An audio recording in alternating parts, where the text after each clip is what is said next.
From the First Presbyterian Church of Atlanta, this is TheoEd Talks. I'm Ryan Bonfilio, and I'm here with Shane Claiborne, an author, speaker, and activist, and co-founder of Red Letter Christians. Shane, it's so good to have you with us. Thrilled to be here, man. It's a great event. Glad to be a part of the fun.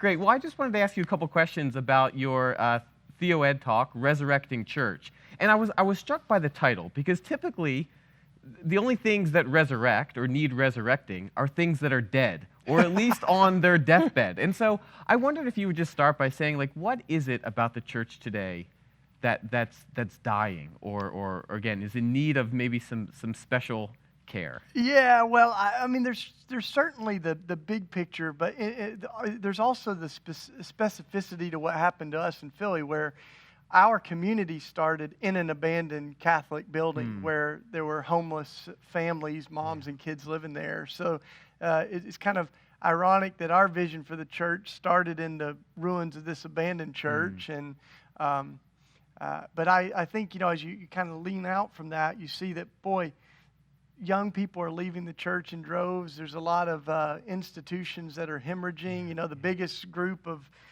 religious folks in America is the nuns, or the ex-evangelicals or ex-Catholics. So I think we've got some rethinking to do.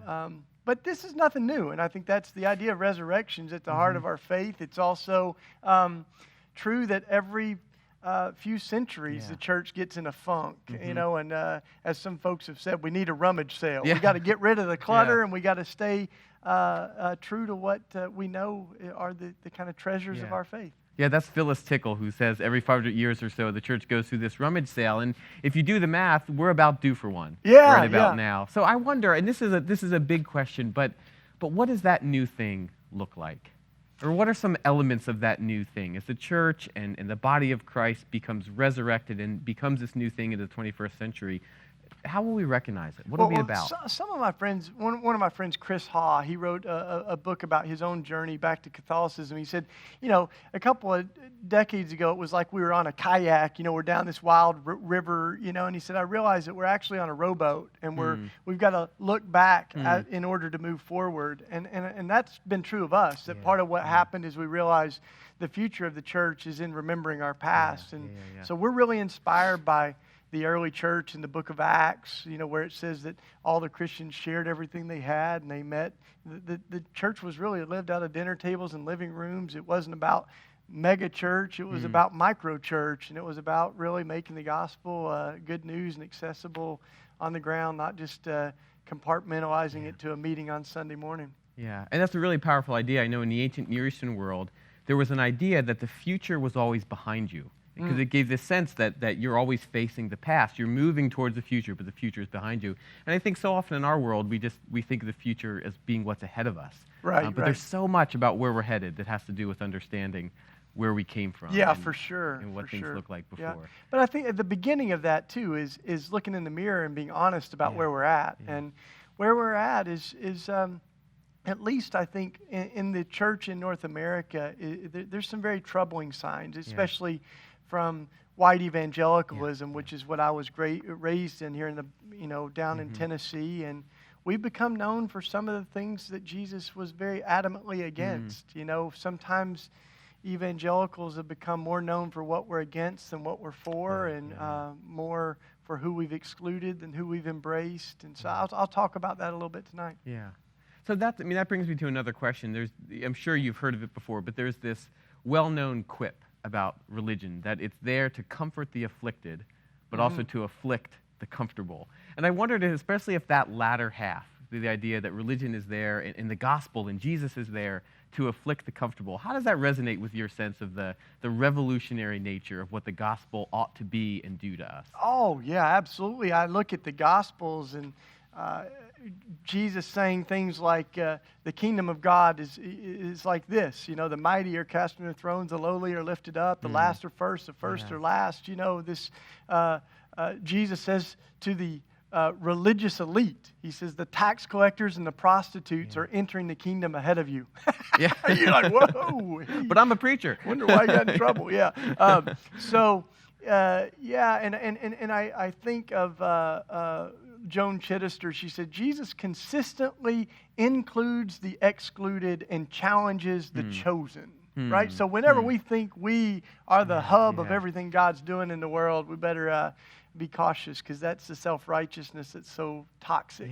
And when we think someone else is, God could never use them, we better be careful, We like to say, God, there's an Old Testament story where God spoke through a donkey, and we say God spoke to Balaam through his ass, and God's been speaking through asses ever since, So, Yeah, that's an amazing part of the New Testament too, that I think it feels that the parables, that part of what Jesus is up to in those parables is to kind of to draw us in. I think we feel like we expect the story to end up where we're the good guys, we're the heroes. But so often those parables are meant to turn things on its head, and that we're the ones being convicted and challenged in those stories. I mean, so many stories, almost all of them, they have that element of it.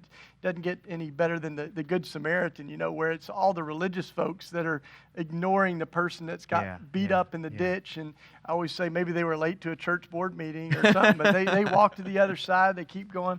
And the Samaritan, who by every means was a social outcast, didn't believe all the right theology, was a mixed race and ethnicity, so it was stigmatized in so many ways, and this is the hero of the story.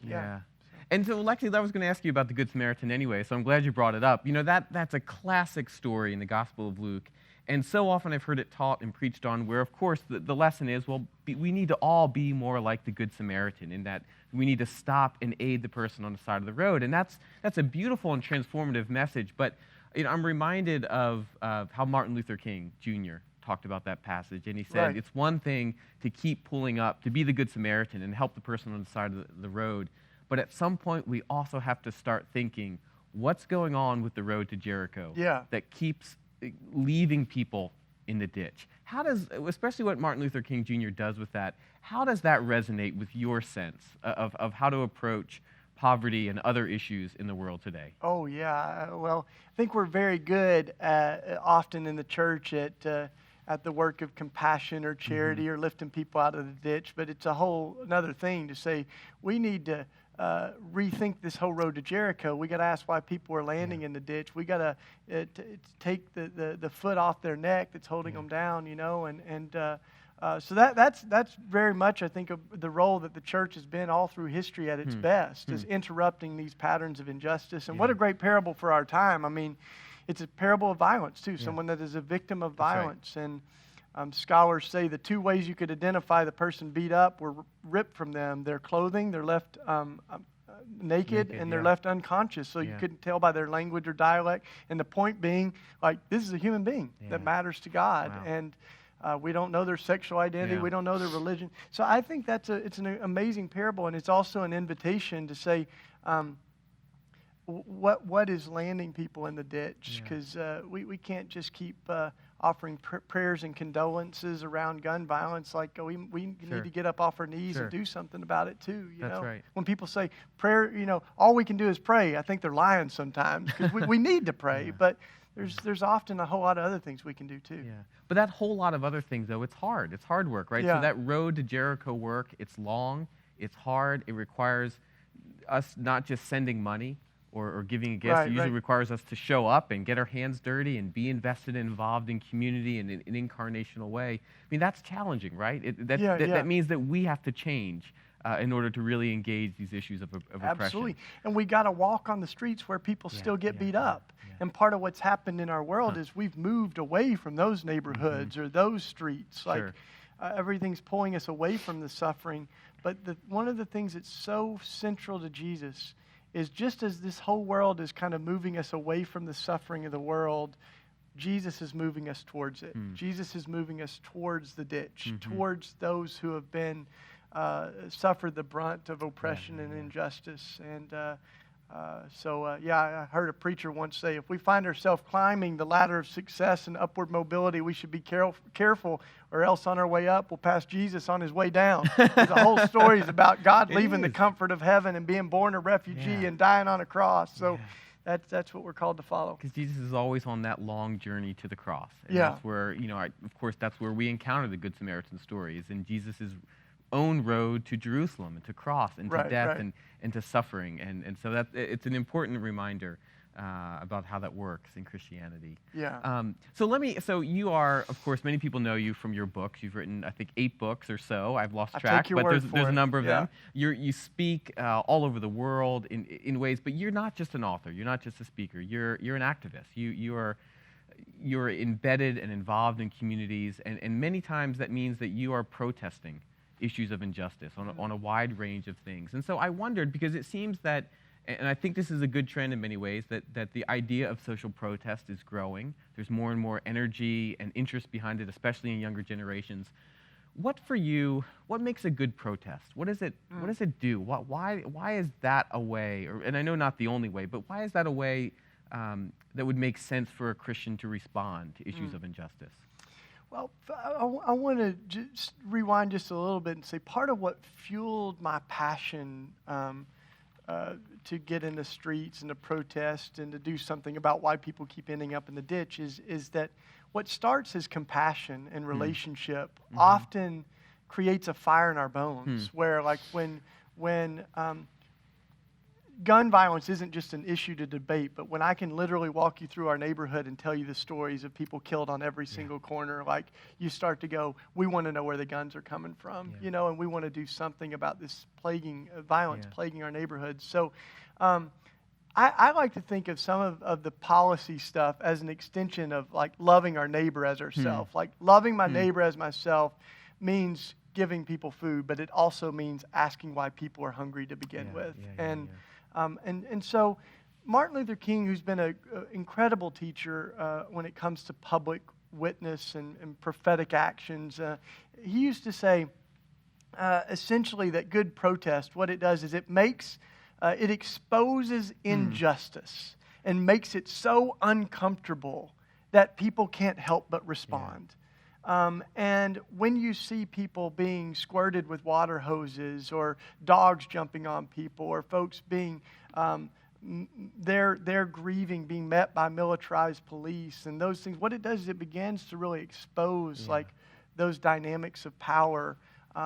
So we've been doing a lot of different forms of that.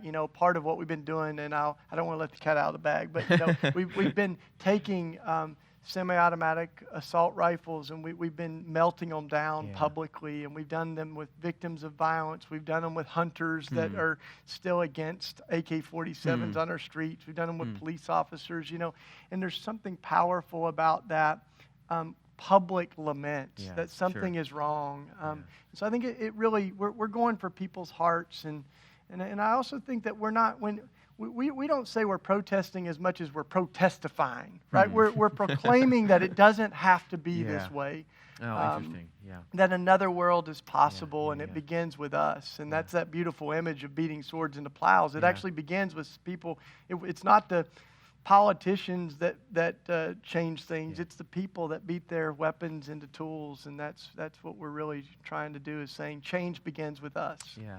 And that's a beautiful picture, because it seems that protest isn't just about wagging your finger at something that's wrong, but it's about prompting imagination, to imagine some other reality, for God to do something different, for this world to somehow be different in a transformative way. And a lot of times, and I've heard you say this before, that it's kind of our lack of imagination for how things could be better. That's one of our greatest obstacles. We have very little tolerance for it. When someone kneels during the national anthem, Kaepernick or what, we go, whoa, what's He's very respectful, but this is not normal. And that's exactly what he's doing, saying we can't just go on with normal. Normal is not working, which is why some of the great, we remember Martin Luther King as a great, icon of America, but like, he was very unpopular. He said the giant triplets of evil in America are racism, materialism, and militarism.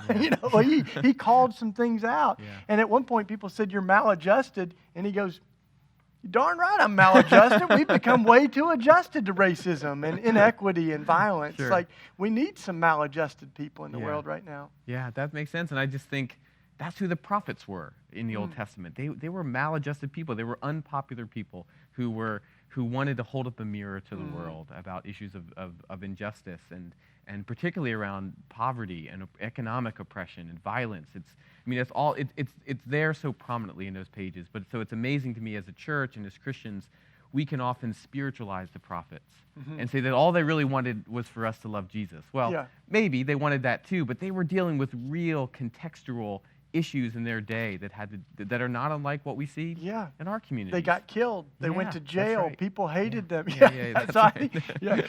That's why Jesus goes, "Woe to you when people speak well of you." That's how they treated the false prophets. So you're like, well, if we're not stirring something up, we probably aren't saying anything that challenges the status quo. And I love that scripture that says we're not to conform to this world, but to be transformed. And then it says, by the renewing of our mind. We're really to have a new imagination. And so I think it's old Bobby Kennedy said, some people see the world as it is and say, why? And there's other people that imagine the world as it could be and say, why not? And that's the kind of people I think we need right now. Yeah. Well, it's hard work, the work that you're describing, the work that you do, the work that the gospel and the prophets call us to. I'm wondering, kind of on the flip side of that, you're engaged every day of your life with important, grave, heavy issues. You see suffering firsthand in many ways. How in all of that do you nurture your own soul? How do you kind of get renewed and encouraged and supported so that you feel like you can go out and do that work? What does that look like for you? Well, one of my mentors, he must be 70-something now. I've heard him asked, how do you sustain your faith and your resilience? Sometimes it doesn't look like things are getting better. And he said, every morning I crawl in a little ball and I listen to Jesus whisper to me how much he loves me. And I think part of it really does begin there. Because we're also remembering what Jesus endured. And yet even as he's being executed brutally in the most humiliating, torturous way, he dies with grace on his lips, and he cries out for forgiveness for the people that are killing him. And so that changes us, or it should change us, And I think the other thing I would say is that community's been so critical for everything that we do. And the way that I describe community is what we're doing is surrounding ourselves with the kind of people we want to be. People that remind us of Jesus. And just as we kind of learn as peer pressure is a bad thing as a teenager, it can also be a really good thing when we create a critical mass. So if you want to be more courageous, you hang out with courageous people and they rub off on you. You want to be more generous, you hang out with generous people. You want to be more narcissistic, then you hang out with self-centered people and watch the Kardashians a lot, and it'll rub off on you. But I think that's what Christian community is really about. I think it's a bunch of us that want to be more like Jesus, and we help each other get closer. Yeah. So there's really an embedded sense of an incarnational sense of spirituality that we're not these lone ranger fighters against injustice, but that all of this work emerges out of a community of support and shared interest. It's exactly what Jesus said, right? Where two or three of you gather, I'm with you. He sends the disciples out in pairs. He models that community. So it's a communal calling just as much as it's a radical calling, and part of the good news is we're not alone in the world, you know. So it's been about, I think, 12 years since you first wrote Irresistible Revolution, a book that really began to catalyze for many Christians the idea that their faith commitment calls them into walking with the poor and the oppressed. And no doubt you've done a ton in those 12 years and have lived and worked with those who've suffered. I'm curious about how maybe your ideas about what it looks like for the church and for Christians to care about the oppressed and the poor. How has that changed in those 12 years since Irresistible Revolution first came out? Well, what I would say I've seen is the value in making injustice personal, that we're not going to argue people into thinking differently. That we have to story them in. We've got to build relationships that make immigration personal, that make gun violence personal, and it's those things that really move us. So I do less and less debating theology, and I do more and more saying, hey, I want you to meet my friend, Alejandra. You need to hear her story, and I think you'll think differently about immigration, or whatever. So I think that's where I really begin. Even in the first book, though, I tell a lot of stories. I would say that part of the framework I've found really helpful is this idea of a consistent life ethic, that what's at stake right now are our lives. And we've come to think of pro-life with a very narrow lens, that it's anti-abortion. Maybe it would be better to say pro-birth, but to me, pro-life means I care about life from the womb to the tomb. You know, I want, so the movement for black lives, gun violence, the death penalty, war, like immigration, these are all life issues too. One thing that we say in our community is that America may be one of the only places that you can be pro-guns, pro-death penalty, pro-war, and still say you're pro-life. Pro-life, that's right, yeah. And not see maybe the tensions or inherent contradictions. In Right, those right. positions. But you know, many traditions, and you look at the early church, and this is part of what inspires me as I look back. For the first few hundred years, had this very consistent ethic of life, and they spoke out against death and violence in every iteration it had, which included abortion, but it also included the gladiatorial games, it included military service. So all those things, you know, the death penalty were all a part of their ethic and value of life, and the Pope's been a really beautiful light for that and other traditions. Absolutely. So, yeah. Well, one last question. So for many Christians who are thinking the way you think and are really wanting to begin to live more consistently, to live out this radical ethic of care for the oppressed and the poor, it can seem overwhelming, right? There's so many issues. The issues are big. I'm wondering what is one piece of advice you would give to a Christian who says, okay, I want to start living differently. I want to start embodying this gospel call in my life in a different way, but the problems are so big. What do you tell them? Yeah, I mean, it's certainly true that one of the, I'm not a big runner, but I'm trying to be. And they say the hardest part about running a marathon is not getting to the finish line, it's getting to the starting line, you know, and I think the first steps are, so all I would say is like, the beginning part is really leaning in to the suffering of the world and beginning to build relationships with folks who have suffered deeply about these things.